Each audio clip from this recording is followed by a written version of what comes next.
Alors aujourd'hui pour le défi 27 jours 36 livres, le 17e vidéo, donc le 20e livre, A Writer's Notebook, Unlocking the Writer Within You, de Ralph Fletcher. Donc c'est un livre que j'ai acheté pour $1 à San Francisco, quand il y avait la foire aux livres. Donc là je suis à Dubaï. Donc voilà, je suis pas très loin de mon hôtel en fait. Et voilà, je trouvais cette espèce de fontaine avec cette espèce d'œuvre d'art un petit peu bizarre, enfin, une horloge stylisée, je sais pas quoi. Bref, je trouvais ça sympa, original. Donc voilà, donc je me suis dit que ça pouvait être plutôt intéressant comme cadre comme fond commun, parce que de toute façon, vous le savez, c'est toujours comme ça, vous ne me voyez pas et vous entendez juste ma voix, donc tant qu'à faire, autant mettre quelque chose de joli à voir. Alors ce livre, qu'est-ce qu'il raconte? Ce livre d'abord, il est quand même super court, il se lit ultra vite.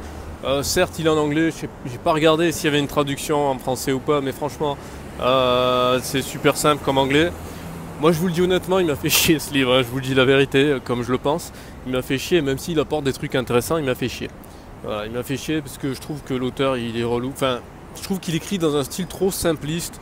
Alors peut-être pour les Américains parce que c'est des teubés ou je ne sais quoi. Putain, je suis vraiment en mode bad boy là. Je suis désolé les gars, mais c'est vraiment ça sort du fond du cœur quoi. Vraiment. C'est bon, voilà, no offense pour les Américains, désolé. Mais vraiment, il écrit en mode comme s'il écrivait à des gosses. Alors c'est marrant parce qu'en plus il dit au début que il écrit à la fois pour des adultes, à la fois pour des enfants. Là le livre il est censé s'adresser à des adultes. Bah moi je trouve qu'il écrit comme s'il écrivait à des gosses. Voilà, donc moi ça m'a fait un peu chier là-dessus. Voilà, je préfère le dire parce que comme ça au moins je suis honnête. Je dis vraiment ce que j'ai ressenti. Voilà.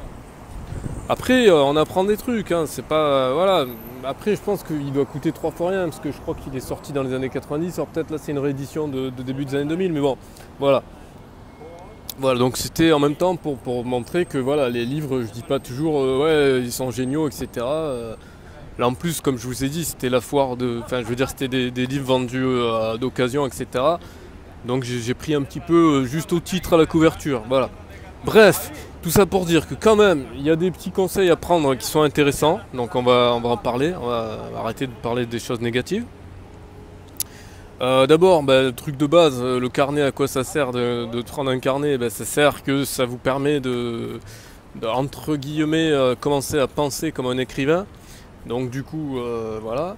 Bon après, d'un point de vue plus pragmatique, même si vous n'êtes pas écrivain, avoir un petit carnet sur soi, c'est toujours intéressant. D'ailleurs, que je peux vous montrer, hein, j'ai un petit carnet là. Alors là, on voit pas très bien avec la luminosité, mais voilà, c'est très pratique pour noter des trucs, etc.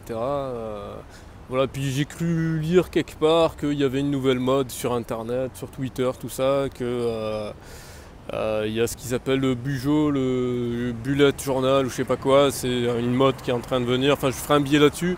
Mais en gros, l'idée c'est de reprendre un carnet, quoi. Donc en gros, ça me fait rire parce que tout le monde a fait la surenchère de la dernière technologie pour après revenir à des trucs, méthodes vraiment old school, basiques et élémentaires. En même temps, c'est vrai qu'avoir un carnet, moi je dirais même plus, avoir un répertoire aussi, c'est vachement utile. C'est la première chose que je vais racheter en rentrant en France, un répertoire pour noter les numéros, etc. Parce que le jour où votre téléphone il est dead ou que vous avez un problème ou quoi que ce soit, vous êtes complètement, vous l'avez dans l'os, quoi, voilà. Donc voilà. Bon bref, on arrête les digressions. Donc avoir un carnet, ouais, c'est utile quand on est écrivain. Alors lui, il explique vraiment, en fait tout le long du livre c'est ça, il explique à quoi ça sert un carnet, comment il s'en sert, et il donne d'exemples d'autres écrivains aussi, parce qu'il est bien conscient que c'est chacun un petit peu sa version des choses. Et donc c'est ça qui est intéressant, c'est qu'il donne aussi les points de vue d'autres écrivains. Donc comme ça au moins c'est. Voilà. Mais le truc, enfin moi ce qui m'a saoulé, c'est son écriture inventive, etc. C'est qu'à chaque fois il a illustré sur des exemples. C'est-à-dire il fait des descriptions ultra longues. Et moi je déteste les descriptions en fait. C'est pour ça que j'aime pas les livres de fiction. Parce que ça me saoule les descriptions. Après il y a des gens qui kiffent ça. Je dis ça me saoule. Quand j'étais plus jeune, j'avais lu Le Seigneur des Anneaux par exemple, j'avais kiffé la description du monde de la Terre du Milieu, etc. par Tolkien, qui était ultra détaillé, etc. Et c'est vrai que c'est une qualité d'écrivain d'être capable de vraiment donner le moindre détail pour que simplement à la lecture on soit capable, le lecteur, de s'imaginer le monde, c'est vrai que ça c'est génial. Bon là moi ça m'a saoulé parce que je suis en mode, voilà, je lis des livres pour essayer d'améliorer des méthodes, pour avoir des techniques, pour faire des choses mieux, et donc ça c'est la partie qui m'a saoulé. Mais en même temps, je sais pas, aujourd'hui je suis peut-être pas de bonne humeur, j'en sais rien. Bref, on s'égare. Donc après des petits constats, voilà, parce que aussi marrant, c'est qu'il dit des trucs, mais après c'est peut-être parce que le bouquin il est vieux aussi. Il dit des trucs, par exemple, je vais vous dire ça, tout le monde va rire. On vit dans un monde où les gens sont prompts à dire ce qu'ils ressentent. Ah oui, sans blague. C'est le principe des médias sociaux. Voilà, donc on est au courant. Ou des trucs du style, les pubs promettent des vacances inoubliables, ou enfin il fait toute une digression où il explique qu'il y a des gens, ils vont vous raconter, ils ont vu le feu d'artifice, c'était génial, ils ont vu la cérémonie des Jeux Olympiques, c'était génial, etc. Et que voilà, que tout le monde est un peu, et c'est vrai que ça c'est typiquement américain, ils sont là, amazing, amazing, amazing à chaque fois. Voilà, c'est un peu l'hystérie, et lui il dit, ben, en fait moi je me pose la question, est-ce que je suis normal ou pas, parce que ça me faisait pas triper, etc. Donc voilà, c'est un petit peu marrant quand même, mais c'est un petit peu, voilà, c'est un petit peu, on le sait déjà, quoi. Ah, c'est un petit peu ça l'idée. Ensuite, bon voilà, là aujourd'hui ça transparaît pas du tout dans la vidéo, mais ce qu'il dit, c'est qu'il faut pas toujours écrire au sérieux, faut rigoler, faut essayer de s'amuser avec les choses. Après il donne une petite technique de comment utiliser très concrètement le carnet pour que ça soit utile, quoi. Donc il dit c'est une méthode en 3 étapes, c'est ultra simple. Étape numéro 1, soyez très très attentif, gardez les yeux ouverts au moindre petit détail. Voilà, donc ça c'est un truc, c'est vrai qu'il y a plein de gens qui le disent, mais il faut vraiment se le mettre dans la tête. Il faut vraiment faire attention aux moindres petits détails et toujours être là, vigilant, regarder les moindres trucs qui se passent. Une fois que donc on a observé tout ça, etc., il faut le noter sur le carnet, hein, c'est ça le truc, c'est à ça qui sert le carnet, hein, il faut noter les trucs sur le carnet. Et ensuite, troisième étape, et c'est presque la plus importante, c'est qu'il faut revenir plus tard sur son carnet et relire ce qu'on a écrit et regarder s'il y a matière à faire quelque chose. En fait, c'est ça l'idée, en fait. L'idée, c'est de s'apercevoir que le cerveau, il est comme ça. C'est que pendant qu'on est en train de se balader, ben, peut-être que notre cerveau, il est en train de penser à, je sais pas, un truc qu'on n'avait pas résolu ou je sais pas quoi, et qui va émerger des nouvelles idées. Ou peut-être que pendant que je suis en train de regarder cette fontaine, après, je vais marcher un peu et tac, il va y avoir plein d'idées qui vont jaillir de mon esprit. Donc d'avoir le carnet, paf, ça va me permettre de les noter, etc. Voilà, donc c'est ça le principe fondamental du livre. Bon, voilà. Alors après, du coup, ce que je vais faire, c'est que jusqu'à la fin, il y a un truc intéressant que j'ai pas noté parce que c'est vraiment vachement bien fait dans le livre. Donc je vais directement le lire sur le livre parce que voilà. Alors le livre, il est tout petit. Hein, il se lit, il fait 138 pages. Franchement, ça se lit en 5 minutes. Enfin, 5 minutes, j'exagère. Je suis marseillais évidemment. Mais voilà, ça se lit super vite. Alors c'était, merde, j'avais noté la page, c'était 133 je crois, merde, ou 131. Ouais, c'était 131. Voilà. Alors, le question-réponse. Alors est-ce que un carnet, ça représente une première étape pour devenir un écrivain?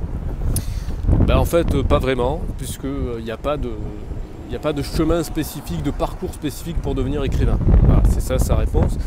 Et moi-même n'étant pas écrivain, je suis d'accord avec lui. Ceci dit, aujourd'hui j'ai écrit mon premier livre quand même. Voilà, je l'annonce. Voilà, je ferai une vidéo spéciale où je vous expliquerai comment faire pour l'avoir, etc. Mais voilà, j'en profite pour le dire. Deuxième truc, mais est-ce que c'est vrai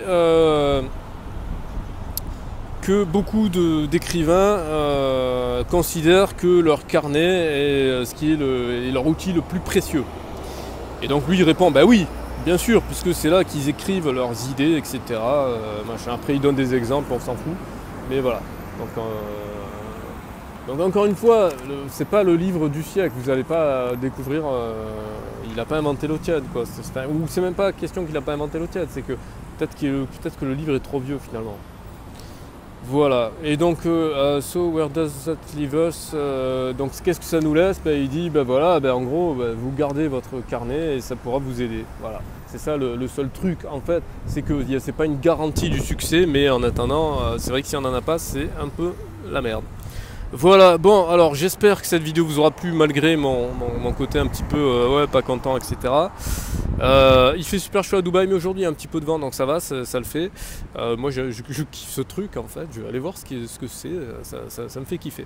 Bref, si vous avez aimé, vous cliquez sur j'aime et vous partagez à tous les gens que vous aimez. Si vous avez pas aimé, vous cliquez sur j'aime pas et vous partagez à tous les gens que vous aimez pas. Donc dans tous les cas, vous partagez.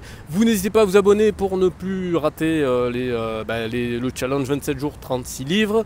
Pour ne pas rater les interviews des lecteurs, pour ne pas rater le tour du monde en 27 jours, pour ne pas rater les prochaines vidéos, parce que j'annonce qu'il va y avoir plein de trucs, voilà, je dis pas quoi, mais il va y avoir plein de trucs. Le mois prochain, ça va être le mois de juillet, si vous avez aimé, le mois prochain, voilà. Bref, voilà, qu'est-ce que je voulais dire d'autre, voilà, partagez. Lisez, kiffez, faites du sport, mangez sainement, méditez, bref, kiffez la life quoi.